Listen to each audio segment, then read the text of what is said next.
وإذا وقع القول عليهم أخرجنا لهم دابة من الأرض تكلمهم أن الناس كانوا بآياتنا لا يوقنون ويوم نحشر من كل أمة فوجا ممن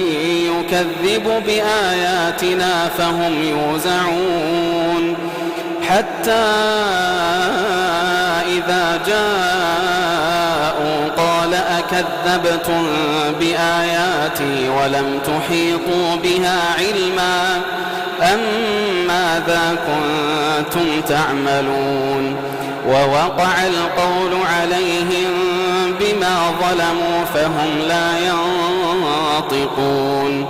ألم يروا أنا جعلنا الليل ليسكنوا فيه والنهار مبصرا إن في ذلك لآيات لقوم يؤمنون ويوم ينفخ في الصور ففزع من في السماوات ومن في الأرض ويوم ينفخ في الصور ففزع من في السماوات ومن في الأرض إلا من شاء الله وكل أتوه داخرين وترى الجبال تحسبها جامدة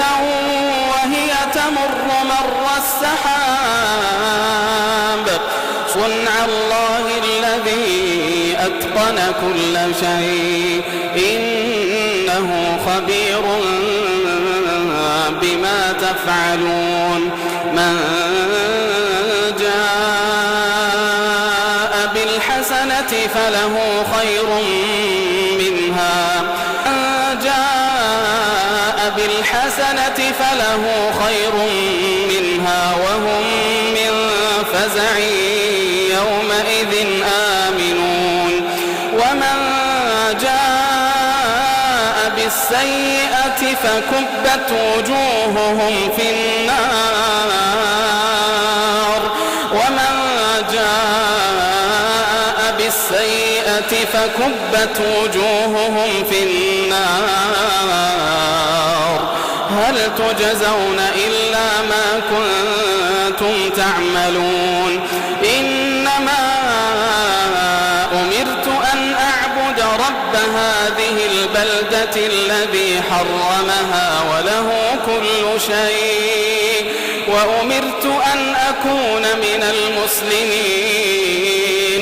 وأن أتلو القرآن فمن اهتدى فإنما يهتدي لنفسه ومن ضل فقل إنما أنا من المنذرين